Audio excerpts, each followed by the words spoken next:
The Nexus 7 was definitely a rather swell device when it was officially launched last year, and now many reviewers have had the opportunity to play with the next-gen version, which increases the swellness factor a notch or two.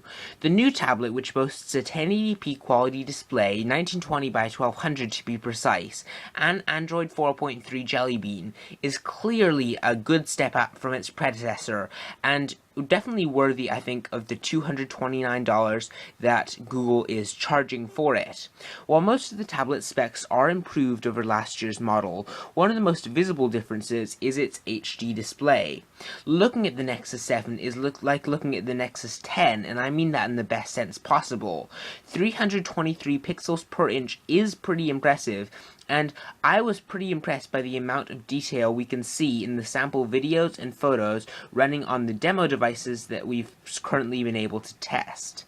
Now, the Nexus 7 feels very light in your hands. The 23-gram weight difference is noticeable, and due to this thinner profile, we found that, our hands were able to grasp onto it a little bit more easily.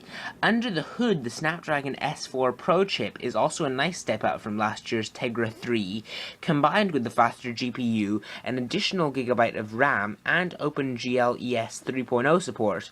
We're left with a far smoother gaming experience, with plenty of subtle improvements to the graphics experience in particular. Now, I'll review this device fully when it releases in just a couple weeks, but in the meantime, I want to say that the graphics performance on this tablet is one of the best I've ever seen on a mobile device.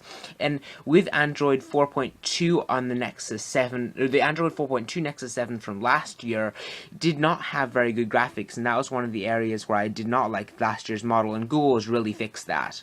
Based on our first impressions, it does seem clear that a starting price of $229 is an excellent price point with a good balance of performance and componentry without giving the impression that like Google or ASUS cut any corners. Like I said before, stay tuned for my full review, and I'll see you next time.